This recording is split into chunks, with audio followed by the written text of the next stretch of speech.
एकदन्तम् चतुर्हस्तम् पाशमङ्कुशधारिणम् रदम् च वरदम् हस्तैर्बिभ्राणम् मूषकध्वजम् रक्तम् लम्बोदरम् शूर्पकर्णकम् रक्तवाससम् रक्तगन्धानुलिप्ताङ्गम् रक्तपुष्पैः सुपूजितम् भक्तानुकम्पिनम् देवम् जगत्कारणमच्युतम् आविर्भूतम् च सृष्ट्यादौ प्रकृतेः पुरुषात् परम्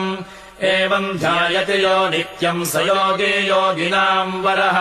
नमो व्रातपतये नमो गणपतये नमः प्रमथपतये नमस्तेऽस्तु लम्बोदरायैकदन्ताय विघ्ननाशिने शिवसुताय श्रीवरदमूर्तये नमः एतदथर्वशीर्षयोऽधीते स ब्रह्म भूयाय कल्पते स सर्वविघ्नैर्न बाध्यते स सर्वतः सुखमेधते स पञ्चमहापापात् प्रमुच्यते सायमधीयानो दिवसकृतम् पापम् नाशयति प्रातरधीयानो रात्रिकृतम् पापम् नाशयति सायम् प्रातः प्रयुञ्जानः पापो भवति धर्मार्थकाममोक्षम् च विन्दति इदमथर्वशीर्षमशिष्याय न देयम्